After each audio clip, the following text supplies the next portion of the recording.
It's not going to be a matter of measure twice, cut once. It's going to be a matter of measure 100 times and cut once.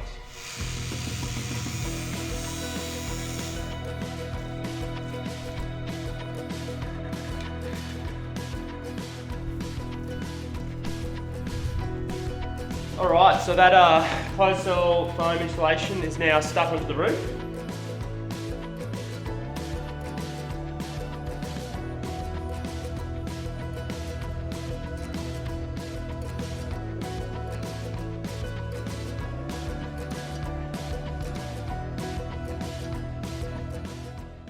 Alright, so I just finished buttoning up the ARB bull bar.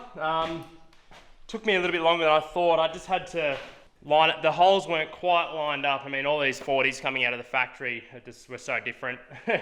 So they just need a little bit of filing out with the rat's tail file. That's all done, and I think it looks bloody good. So now we can start putting a few accessories on it. I've got the Type X Pros from Stedi for some spotties to go on. Really excited about those, so we might get those on and see how they look. So we've got some spotlights for the car. Now, these here are the Type X Pro from Stedi. And just to clarify, they sent us these, but I specifically got onto them and asked them if they wanted to be part of the project because I'd heard really good things about these lights. I haven't heard a bad thing about them, so I'm really excited to get them on. Just the packaging they come in, it really looks like first class item. They're pretty competitively priced, which is, as I said, surprising. When you look at it, it really looks like a top quality product. I mean, you open it up, it feels like you're opening up an iPhone or high-end laptop or something. So yeah, and then the whole process with Stedi I was really impressed with actually. Just the people I dealt with, they were really forthcoming, but also just very professional. Their website was fantastic. It's the whole package. So they really got it going with their branding and everything. So very impressed with them. So I'm liking the product and I haven't even put it on the car. So, up. There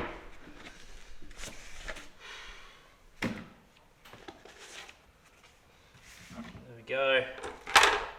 Just tell you what, things that don't need to be aesthetic, but they are. This box. So here's all your wiring harnesses that come with it, nuts and bolts.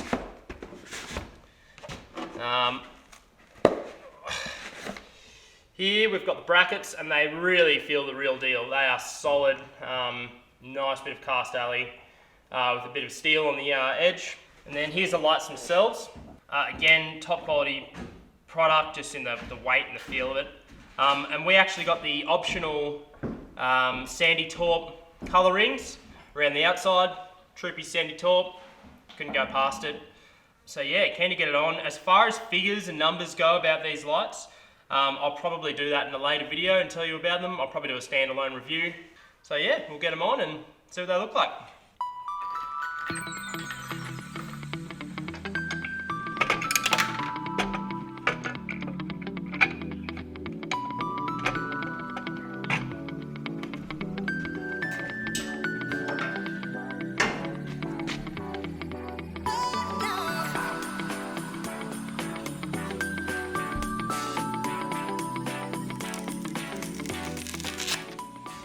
So I'm just putting my antenna from Oricom for my dual receive UHF into the bull bar now. I'm not going to wire it up just yet, as I'm just going to do a custom console and I'm going to have the UHF up there. So, but I'm just putting the aerial in for now and run the cord through to the cab, just so I sort of know where everything's at. So this is a 3 decibel or 3 dB antenna. And then it's got a fiberglass extension, which I think turns into a 6.5 decibel antenna, so good all-rounder. Probably wouldn't be my ideal location where I'm putting it. I mean, obviously the higher the better. Maybe later on down the track I might be able to put it onto a roof rack or something, especially from a more remote area. No shopping malls to take it off. Yeah, we'll see how we go. I'll put it on here for now and get it started.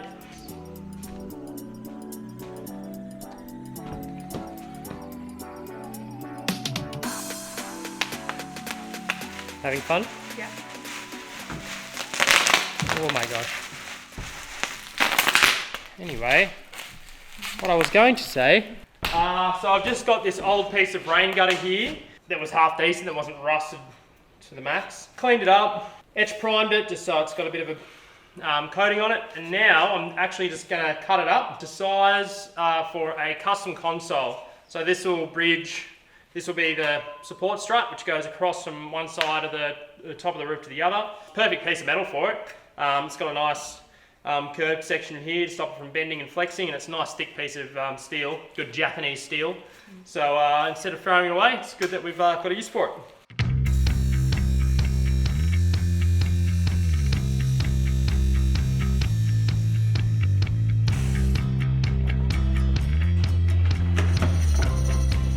Matt's car resto has now turned into Matt's woodworking shop. Yeah, Matt's baffling.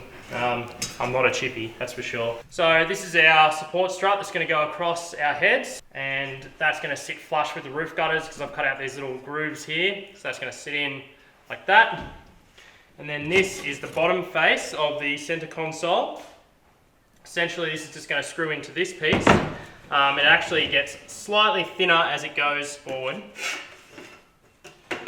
So that will sit like that. And now I'm going to have a front face, which is going to follow the curve of the roof. That's going to have little cubby holes each in the middle for us. And then in the middle it's going to have our UHF and our tyre pressure monitoring system.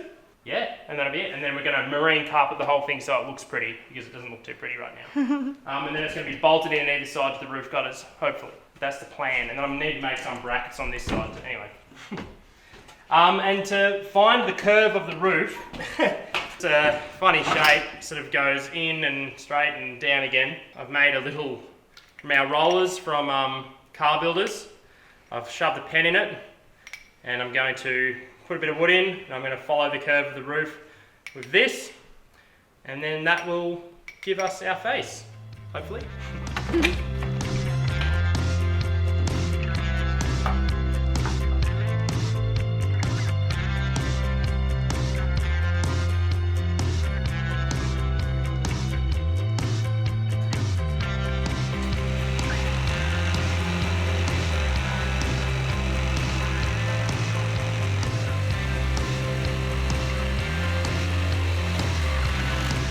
Alright, so we're just cutting out our little cubby holes for the roof console. So I'm sort of going to have comms and things up in our roof console, UHF and a tyre pressure monitoring system. So we've got this gear from Oricom, they sent it to us, thanks to that Oricom. We've actually used some of their gear before, one of their handheld units, really good little unit. I'm really excited for this one. So this is their dual receive UHF, so you can listen to 2 channels at once. That's awesome. Don't have to tell you the benefit of that. You know, you can listen to general road chatter, and you can also have your own channel if you're in a convoy, so it's really good. We've got this little tyre pressure monitoring system here. This is the in-tyre system. Instead of just going onto the end of your valves, it'll actually go inside the tyre, which is a lot more accurate. And then this is a little receiver. It's got a little solar pad here to power it, or a USB 2.0, which is really good. Because I'm going to have it up in the roof console, I'm going to have to rely on USB power, but that's fine. So yeah, it's going to be a pretty technologically advanced old 40 series. But yeah, I mean, tyre pressure monitoring is great if you're on rough roads and your tyre starts going down because you've got a flat. It saves the tyre, well, you're going to be able to get onto it before the tyre completely shreds itself apart. Yeah, excited. We're just measuring it all up now.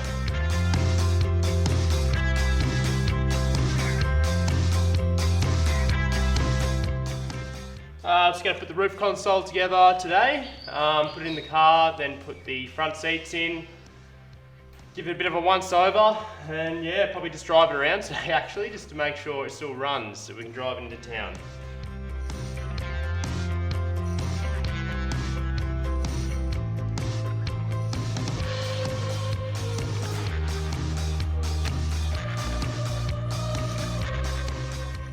So now this is the build out for our roof console that Matt has put together.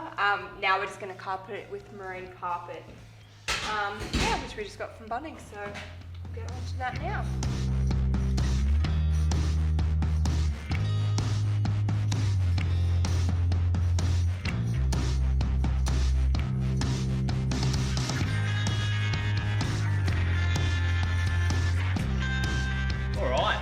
So center console is pretty much done. It's pretty basic, but we're pretty happy with it. I think it looks good. It's definitely going to serve its purpose. We've got the tyre pressure monitoring system there, and I'm just going to screw in the hideaway UHF unit here, the dual receive. These are great because you can put them wherever, you can hide them away, and you don't need to touch them, as in you don't need to change controls, because you can change all the controls on the hand unit. So that's all I'm going to need to see. So yeah, I'll be able to run the antenna in back here and power, and then that's it. Sweet, pretty easy install, and it comes with a little bracket, all the screws you need and everything for multiple different applications to screw the bracket in. So yeah, we'll get that in and should be sweet. Really doesn't need any more than that. The carpet's good and it's really not going to shake around much up here.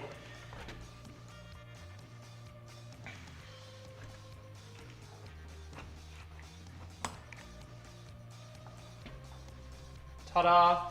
Done. Okay, the center console is pretty much done. Here's the Oricom comms here. Got my dual receive UHF, tyre pressure monitoring system. There's the highway unit, and yeah, it's all on a hinge so I can go backwards and forwards, all carpeted up. We're pretty happy with it. What do you reckon, Hall? I'm pretty happy with it. You want me? Yep.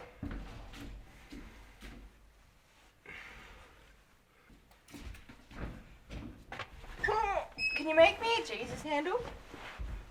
Yeah. Oh, gotta do that. Finishing touch, our Bunnings light that we bought for this thing originally is just like our camp lights. It's got a Velcro patch on it we just discovered. They're pretty bright little LEDs. That's not in the centre. Oh, it's on my side.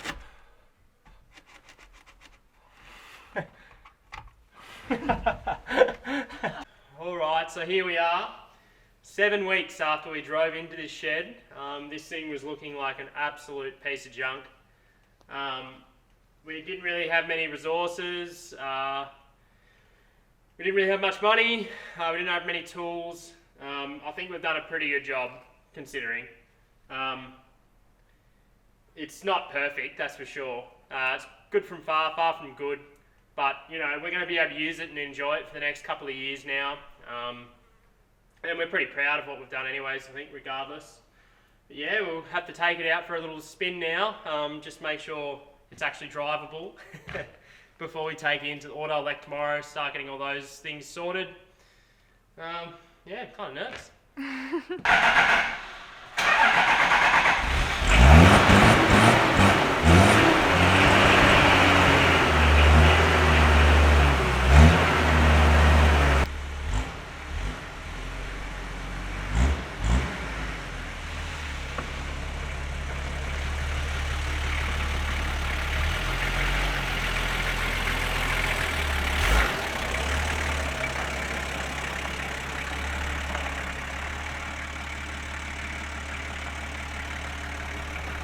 Oh yeah, baby! She drives! Let's go for a spin.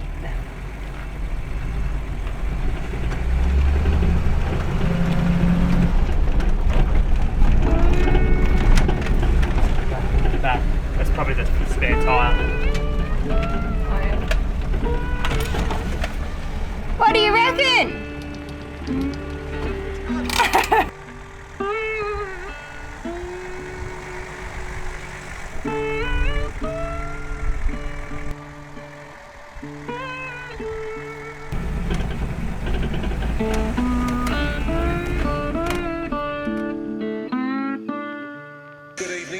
Businesses are going to be forced to shut their doors in just over 24 hours' time following new emergency rules handed down by the Prime Minister tonight.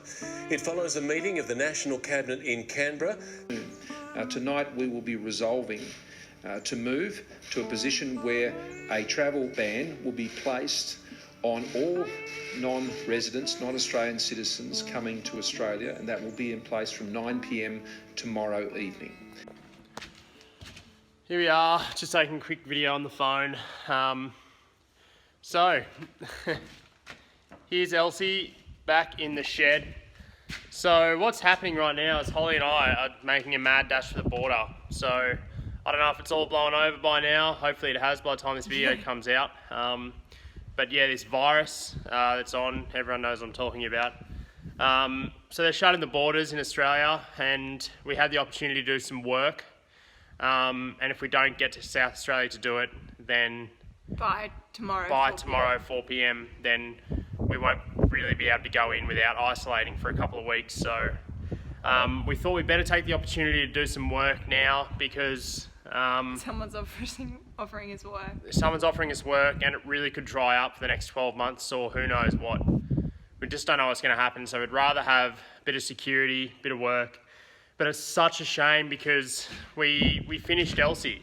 I mean, it was like literally 1 week, and we just had to take it to the auto elect to get a few electrical things sorted, and then it was rego. Yeah. Getting rego sorted, and then the build out in the back. So we reckon, yeah, a week or 2 weeks behind having Elsie done and ready to tour in. So let's put our plans back, I'd say a few weeks or months. I don't know what's going to happen in regards to content, whether we'll sort of have enough to keep going, but we'll still be putting stuff out for a long time. Yeah. But anyway, it might be a little bit longer before we get Elsie, on the road and into your eyeballs. So, Sorry. yeah. Anyway, we're going to head off to South Australia now. How many Ks is it? I don't know, it's like 16, 17 hours. Yeah, a lot. Bye, Elsie.